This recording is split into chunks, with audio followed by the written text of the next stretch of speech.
In this video, I will be explaining the War of the Sixth Coalition, the important wars that occurred, decisive events, the downfall of Napoleon, and way more. Stay tuned and try to find the hidden word in the video. If you found it, make sure to write it in the comment section. Enjoy! Napoleon Bonaparte, Emperor of the French, conqueror of Europe. By 1812, his name inspired fear and awe in equal measure. He had redrawn the map of Europe with his victories, but his empire was built on sand. His enemies, licking their wounds, saw a chance for revenge. The disastrous Russian campaign had bled Napoleon white. His army, once considered invincible, was a shadow of its former self. In 1813, the Sixth Coalition rose from the ashes. Great Britain, Russia, Prussia, Austria, and Sweden, old enemies united by a common goal to break Napoleon's grip on Europe. They smelled blood in the water. They sensed the tide was turning. The stakes were higher than ever. This wasn't just about territory anymore, it was about survival. For Napoleon, it was a fight to preserve his empire, his legacy. For the coalition, it was a chance to restore the old order, to free Europe from French domination.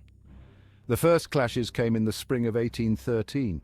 The coalition armies, reinvigorated and reinforced, marched on Germany, the heart of Napoleon's empire.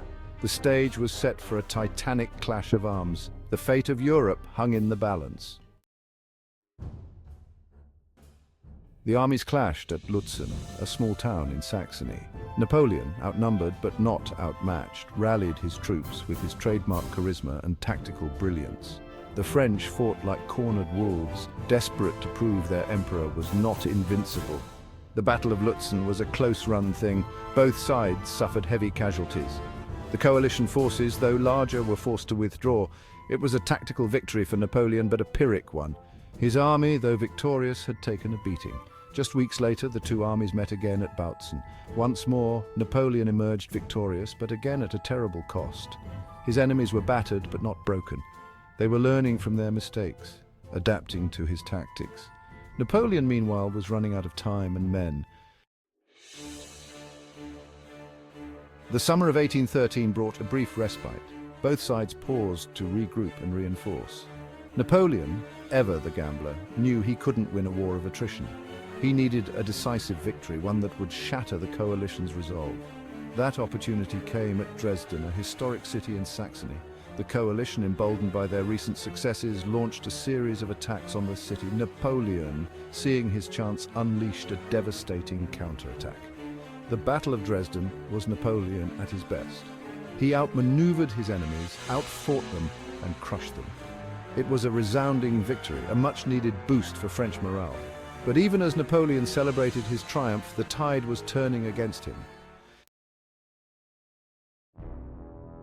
While Napoleon was busy winning at Dresden, his lieutenants were losing elsewhere. The coalition, using their numerical superiority, attacked on multiple fronts. They chipped away at the edges of Napoleon's empire, weakening his grip on Germany. The culmination of this strategy came at Leipzig, a city in Saxony that would witness one of the largest battles in history. Outnumbered 2-1, Napoleon faced the combined might of Russia, Prussia, Austria, and Sweden.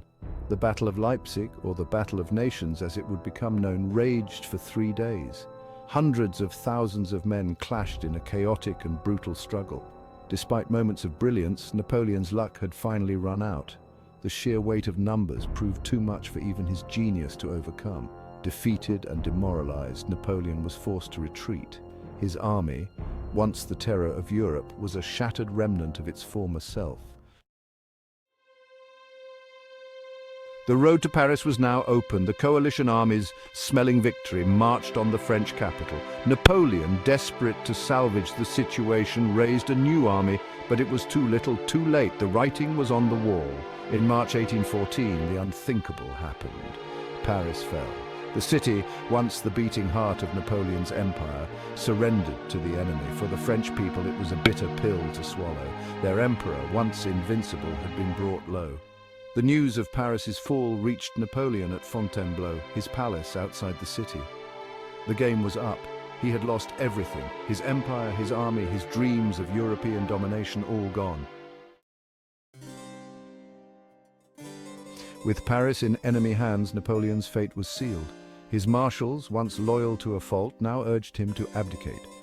The alternative was a humiliating and bloody invasion of France. Reluctantly, Napoleon agreed. On April 6, 1814, he signed the Treaty of Fontainebleau, formally abdicating the throne of France. His reign, which had begun in triumph and glory, ended in defeat and humiliation. The news of Napoleon's abdication sent shockwaves through France and Europe. The emperor, who had seemed invincible for so long, was no more. The age of Napoleon was over. A new chapter in European history was about to begin. The victorious Allies were lenient, at least on the surface. They allowed Napoleon to keep his title of emperor, though he was now merely the ruler of Elba, a tiny island off the coast of Italy. It was a gilded cage, a far cry from the vast empire he had once ruled. On April 20th, 1814, Napoleon bade farewell to his loyal followers at Fontainebleau. Tears were shed, promises were made. Then, accompanied by a small entourage, he departed for his island exile. Elba was a far cry from the bustling courts of Paris, but Napoleon, ever the restless soul, threw himself into his new life. He organized the island's defenses, improved its infrastructure, and even designed a new flag, but exile weighed heavily on him. He missed France, his army, the thrill of battle. He knew deep down that his story was not yet over. The War of the Sixth Coalition marked a turning point in European history. It shattered Napoleon's empire and brought an end to the Napoleonic Wars that had ravaged Europe for nearly 2 decades. It also ushered in a new era of international relations, one marked by the rise of Prussia and Russia as major powers and the re-emergence of Great Britain as a dominant force on the continent. The war had a profound impact on the lives of millions of people. It left countless dead, devastated economies, and a legacy of bitterness and resentment that would linger for generations. But it also planted the seeds for a new Europe, one where the balance of power was more evenly distributed and the idea of a united continent free from the scourge of war began to take root.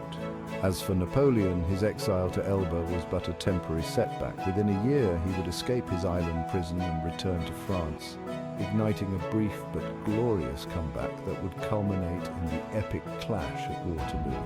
But that, as they say, is a story for another time. Thank you for watching. If you enjoyed this video, please like and subscribe for more historical content. See you in the next video.